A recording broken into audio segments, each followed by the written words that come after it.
सब्जा बी आहारामध्ये नियमित घेणे आरोग्यासाठी चांगले आहे हे बऱ्याच जणांना हल्ली माहिती असतं. पण आरोग्यासाठी चांगलं म्हणजे नेमकं काय? सब्जा बी आहारामध्ये घेऊन काय फायदे होतात, ते कशा प्रकारे किती प्रमाणामध्ये आहारात घ्यायला हवं आणि सब्जा बीचा आहारात समावेश करताना काय काळजी घ्यायला हवी याबद्दल अनेकांना माहिती नसते. चला आजच्या व्हिडिओमध्ये आपण याबद्दल माहिती बघूया.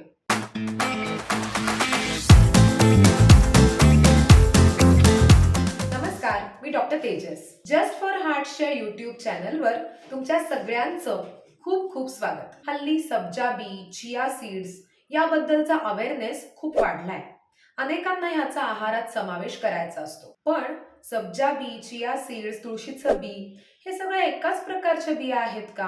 आणि त्याचा समावेश करताना काय करावं, काय लक्षात ठेवावं हे अनेकांना माहिती नसतं. या तिन्ही बियांमधला फरक जर तुम्हाला जाणून घ्यायचा असेल तर माझा मागचा व्हिडिओ तुम्ही जरूर बघा. पण सब्जा बी या विशिष्ट प्रकारच्या बियांबद्दल आपण आजच्या व्हिडिओमध्ये माहिती घेतोय. पहिल्यांदा बघूयात की सब्जा बी दिसायला कसं असतं. सब्जा बी तुम्ही निरखून बघितलं जवळून तर तुमच्या लक्षात येईल की ते दिसायला अगदी काळ्या रंगाचं, काळ्या भोर रंगाचं असतं. त्याच्यामध्ये दुसऱ्या कुठल्याही रंगाची शेड नसते आणि याचा आकार थोडासा लंब गोलाकार असतो. तर इतर बियांपेक्षा या रंगामुळे आणि आकारामुळे सब्जाचं बी वेगळं नक्कीच ओळखता येतं. आता हे सब्जा बी जर तुम्ही पाण्यात भिजत टाकलं तर जवळपास 15-20 मिनिटातच हे बी चांगलं फुगतं आणि त्याच्या भोवती एक पांढरा थर तयार झालेला तुम्हाला दिसतो. जर का तुम्ही साधारण 1 टीस्पून सब्जा बी पाण्यामध्ये भिजवलं तर ते 15-20 मिनिटामध्ये फुगून जवळपास इतकं म्हणजे 7-8 पट जास्त फुगतं. आणि ही एक सब्जाचं बी ओळखण्यामागची खूण आहे. कारण की इतर प्रकारच्या बिया असतात जसं की चिया सीड्स किंवा तुळशीचं बी आपण बघितलं ते इतक्या पटकन आणि इतक्या जास्ती प्रमाणात फुगत नाही. तर आता ह्या सब्जा बीच्या प्रॉपर्टीजमुळे सब्जा बीला मेडिसिनल इम्पॉर्टन्स आहे किंवा महत्व प्राप्त झालंय आपल्या आरोग्याच्या बाबतीमध्ये. तर पहिल्यांदा बघूयात ह्या सब्जा बीचे काय असे गुणधर्म आहेत आणि ते कशासाठी मदत करतात. सब्जा बीचं कॉम्पोजिशन आपण बघायला गेलो तर सब्जा बीमध्ये कॅलरीजचं प्रमाण तुलनेनं बरंच कमी आहे आणि ह्याच्यामध्ये कर्बोदकांचं प्रमाण साधारण 100 ग्रॅम सब्जा बीमध्ये 40 ग्रॅम कर्बोदकम इतकं आहे. तर 40 ग्रॅम म्हणजे तुम्हाला खूप जास्त वाटेल, पण या 40 ग्रॅम मधलं जवळपास निम्मी कर्बोदकं ही फायबर्सच्या किंवा तंतुमय पदार्थांच्या स्वरूपामध्ये आहेत. त्यामुळे तसं ओव्हरऑल सब्जा बीचं कार्बोहायड्रेट कंटेंट हे कमी आहे, कारण फायबर्स हे काही आपल्याला पचत नाहीत आणि आपण ते न पचता त्याचे आपल्याला गुणधर्म हे उपयोगात येतात किंवा आपण ते वापरतो. त्यामुळे कर्बोदकांचं प्रमाण आकड्यात जास्त दिसत असलं तरी त्या प्रमाणात रक्तातली साखर वाढणार नाही या बिया घेऊन, कारण की फायबर्स रक्तातली साखर आटोक्यात ठेवणार आहेत. याचबरोबर सब्जाच्या बियांमध्ये जवळपास 20% प्रथिनं आणि 20% चांगल्या प्रतीचे फॅट्स किंवा स्निग्ध पदार्थ आहेत, ज्यामध्ये ओमेगा 3 फॅट्सचा सुद्धा समावेश होतो. काही प्रमाणात ओमेगा 6 फॅट्स सुद्धा असतात. पण क्वालिटी ज्याची चांगली आहे असे फॅट्स या बियांमधनं मिळत असल्यामुळे ओव्हरऑल तुमच्या आरोग्यासाठी ह्या बिया चांगल्या समजल्या जातात. याच्या बरोबरीनंच सब्जाच्या बियांमध्ये कॅल्शियम, मॅग्नेशियम, पोटॅशियम यासारखी खनिज द्रव्ये सुद्धा चांगल्या प्रमाणामध्ये आहेत आणि काही अँटीऑक्सिडंट्स ही सुद्धा सब्जाच्या बीमध्ये उत्तम प्रमाणामध्ये आढळतात. या सगळ्या प्रॉपर्टीजमुळे सब्जाच्या बियांच्या वेगवेगळ्या हेल्थ कंडिशन्समध्ये सब्जाचं बी वापरलं जातं. तुम्ही थोडासा लॉजिकली विचार केला तर तुम्हालाही पटकन याचं रिलेशन कळू शकेल. पहिल्यांदाच आपण बघितलं की सब्जाच्या बिया ह्या खूप जास्ती प्रमाणात फुगतात आणि जेव्हा तुम्ही या बिया घेणार आहात आहारामध्ये तेव्हा साहजिकच तुम्हाला पोट भरल्याची भावना लवकर येणार आहे किंवा पोट भरल्यासारखं वाटणार आहे आणि तुमचं ओव्हर इटिंग टाळता येणार आहे. म्हणूनच ज्या व्यक्तींना वजन कमी करायची इच्छा असते त्यांच्या आहारामध्ये सब्जा बी हे एक महत्वाचा पदार्थ आहे.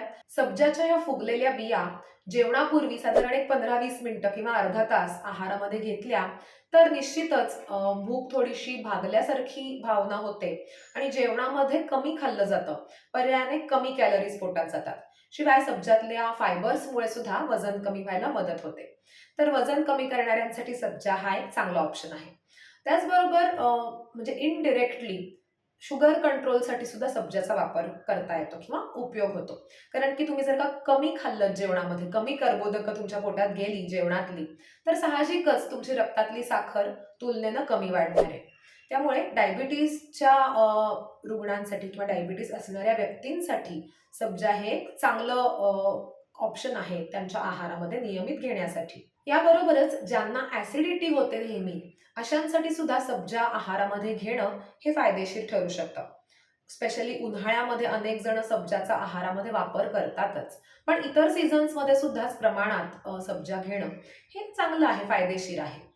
आपण बघितलं की सब्जामध्ये फायबर्स खूप चांगल्या प्रमाणामध्ये आहेत आणि मग याच्यामध्ये सोल्युबल आणि इनसोल्युबल दोन्ही प्रकारचे फायबर्स आहेत. त्यामुळे सब्जा बीचा ज्यांना कॉन्स्टिपेशन होतं वारंवार किंवा बद्धकोष्ठता होते अशांसाठी सुद्धा चांगला वापर आहारामध्ये केला तर होऊ शकतो आणि कॉन्स्टिपेशन रिलीव्ह होऊ शकतं. तर ह्या हेल्थ कंडिशनसाठी सब्जा आहारामध्ये वापरणं हे फायदेशीर आहे. आता सब्जा घ्यायचा झाला आहारामध्ये तर तो किती प्रमाणात घ्यावा यालाही महत्व आहे. कारण की अनेक जण सब्जा घेतात पण अगदी हार्डली अर्धा चमचा किंवा कुठेतरी चिमूटभर सब्जा रोजच्या पिण्याच्या पाण्यामध्ये घालतात. हे काही तितकंसं उपयुक्त नाहीये. कारण जेवढ्या प्रमाणामध्ये फायबर्स किंवा इतर त्याचे न्यूट्रिएंट्स पोटात गेले पाहिजे त्या प्रमाणात जर ते गेले नाहीत तर त्याचा तितकासा फायदा होणार नाही. आणि साधारण सायंटिफिक स्टडीज असं सांगतात, लिटरेचर असं सांगतं की 10 ग्रॅम सब्जा न भिजवलेला आहारामध्ये दररोजच्या घेतल्यामुळे त्याचे फायदे दिसू शकतात. तर तुमच्या आता लक्षात आलं असेल की किती प्रमाणात सब्जा म्हणजे भिजवलेला सब्जा त्याच्या खूप जास्ती त्याचं प्रमाण दिसतं तसं बघायला गेलं तर तितक्या प्रमाणात तो घेतला तर फायद्याचा आहे. मग असं करण्यासाठी तुम्ही एक आयडिया करू शकता की एकदम इतकं खाणं शक्य नसेल तर डिवाइड करू शकता. दिवसातनं 2-3 वेळा वेगवेगळ्या प्रकारे पद्धतीने वेगवेगळ्या डिशेसमध्ये तुम्ही सब्जाचा वापर करू शकता. कसं हे आपण बघणारच आहोत, पण त्याच्या पूर्वी सब्जा जर का जास्त प्रमाणात घेतला तर काही दुष्परिणाम होऊ शकतात का हे बघूयात आणि मग सब्जाच्या रेसिपीज बघूयात. सब्जा साधारण जरी 10 ग्रॅम आपण प्रमाण रोजचं म्हणलं असलं तरी एक 3 टीस्पून किंवा 15 ग्रॅम पर्यंत काही केसेसमध्ये आम्ही वापरतो किंवा वापरला जाऊ शकतो सेफली. पण त्याच्या पलीकडे सब्जा रोजच्या आहारामध्ये घ्यायची खरं तर काही गरज नाही. कारण खूप जास्ती सब्जा घेतल्यामुळे खूप जास्ती फायदे होतील असं काही खरं तर नाहीये. उलट जास्ती प्रमाणात खूप सब्जा जर का आहारात घेतला गेला तर काही जणांना लूज मोशन्स होणं किंवा काही जणांना मळमळल्यासारखं होणं, पोट दुखणं किंवा अगदीच भूकच न लागणं, भूक जाणंच पूर्ण असेही दुष्परिणाम दिसू शकतात. त्यामुळे सब्जाचा वापर आहारात औषधासारखा आपल्याला करायचा आणि ठराविक प्रमाणामध्ये करायचा आहे हे जरूर लक्षात ठेवा. आता बघूयात सब्जा कशा पद्धतीने आहारात घेता येईल. तर तुम्हाला काही कॉमन रेसिपीज माहितीच असतील की सब्जा सरबतांमध्ये घातला जातो. पण आता मधुमेह असेल तर आपल्याला सरबत नाही घेता येणार, लिंबू पाण्यामध्ये सब्जा घालू शकता किंवा ताकामध्ये सब्जा घालू शकता. जलजिऱ्यामध्ये सब्जा तुम्ही घालू शकता किंवा साधं कोकमचं आगळ पाण्यामध्ये घालून त्याच्यात जिरेपूड घालून त्यात सब्जा घालू शकता. तर या पद्धतीने सब्जा आहारात जरूर घेऊ शकता.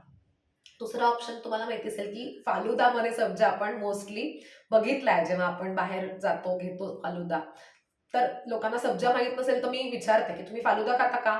त्याच्यात ज्या काळ्या बिया असतात त्याला सब्जा म्हणतात. मग सगळ्यांना लक्षात येतं. तर फालुदा हा पण काही रोज रोज खाण्यासारखा ऑप्शन नाहीये. मग तुम्ही वेगवेगळ्या खिरींमध्ये किंवा दुधामध्ये रोजच्या सब्जा घालून घेऊ शकता आणि तसा तो छान लागतो. दह्यामध्ये सुद्धा सब्जा घालून घेणं, जसा दही भात आपण खातो तसा भिजवलेला सब्जा दह्यामध्ये घालून मग त्याला वरून मस्त फोडणी घालणं, त्याच्यात शेंगदाणे घालणं, त्याच्यात डाळं घालणं आणि मग दही भातासारखा तो खाणं कोथिंबीर वगैरे मस्त वरून घालून, हा एक चांगला ऑप्शन आहे. आणि काही स्टडीजमध्ये असं दाखवलं गेलंय की जर का या पद्धतीने सब्जा आहारामध्ये घेतला तर तुमची रक्तातली साखर खूप स्टेबल राहते, भूक पण लागत नाही बराच काळ. तर तुम्ही हा ऑप्शन जरूर ट्राय करू शकता. पण महत्वाची गोष्ट लक्षात ठेवायची आहे की सब्जा हा शक्यतो भिजवूनच मग आहारामध्ये घ्यायचा आहे. जर का तुम्ही डायरेक्ट सब्जाच्या बिया तोंडामध्ये घेतल्यात आणि मग वरून पाणी पिण्याचा प्रयत्न केलात तर कधी कधी चोकिंग होऊ शकतं किंवा अडकून बसू शकतो सब्जा घशामध्ये आणि त्रास होऊ शकतो. स्पेशली लहान मुलांच्या बाबतीत हे घडू शकतं. त्यामुळे सब्जा शक्यतो भिजवून घ्यावा की त्याचे फायदे चांगल्या पद्धतीने होतील आणि त्याचा काही दुष्परिणाम किंवा त्रास होणार नाही.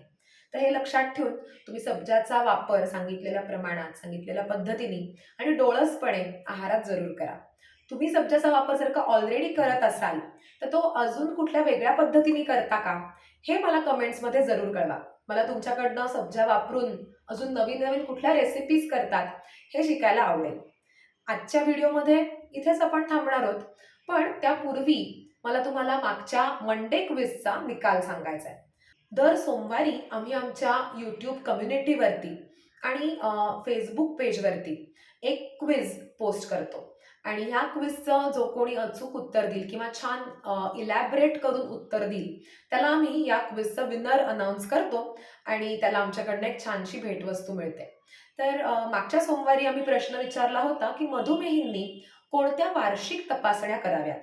खरं तर ह्या सगळ्या प्रश्नांची उत्तरं माझ्या आमच्या यूट्यूब चॅनलवरती जो माझी प्लेलिस्ट आहे मधुमेहासंबंधीच्या व्हिडिओजची, त्यात तुम्हाला खरं तर सगळी उत्तरं सापडतील.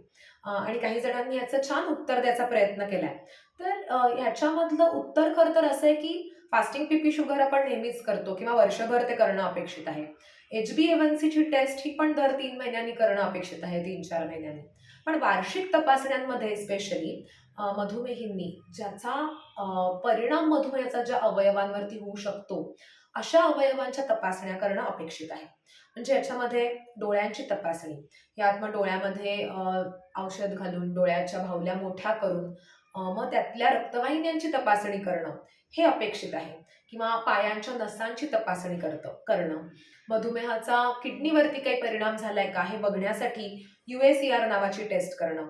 त्याचबरोबर मधुमेहाचा हृदयावर काही परिणाम झालाय का हे बघण्यासाठी कोलेस्ट्रॉल, ब्लड प्रेशर, नंतर ECG यासारख्या टेस्ट करणं. त्याचबरोबरीने काही क्रिएटिनिन असेल किंवा SGOT असेल यासारख्या तपासण्या आणि डॉक्टरांच्या सल्ल्याने इतर अधिकच्या काही तपासण्या तुमच्या हेल्थ कंडिशननुसार या सगळ्या वर्षातून किमान एकदा करणं अपेक्षित आहे. या तुम्ही केल्यात तर तुम्ही लवकर प्रॉब्लेम्स ओळखू शकता किंवा डिटेक्ट करू शकता आणि त्याच्यावरती वेळीच उपचार करू शकता. त्यामुळे ह्या वार्षिक तपासण्यांमध्ये कंटाळा किंवा चालढकल करू नका. या तपासण्या जरूर वेळोवेळी करून घ्या. आणि ह्या मंडे क्विजचं उत्तर अचूक नाही म्हणता येणार, पण अगदी जवळचं उत्तर अचूक उत्तराच्या असं दिलंय सुभाष उपासने यांनी. मला वाटतं त्यांना अजून एका मागच्या सोमवारच्या कुठल्या क्विजमध्ये सुद्धा ते विनर होते. त्याच्यामुळे मला वाटतं सेकंड टाइम त्यांना बक्षीस मिळत आहे. सुभाष उपासनींचं जस्ट फॉर हार्टच्या आमच्या टीमकडनं खूप खूप अभिनंदन. आणि असंच आम्ही तुमच्या उत्तरांची वाट बघतोय आणि पुन्हा असंच भेटतोय आपण पुढच्या मंगळवारी संध्याकाळी 7 वाजता जस्ट फॉर हार्टच्या यूट्यूब चॅनलवरती. धन्यवाद.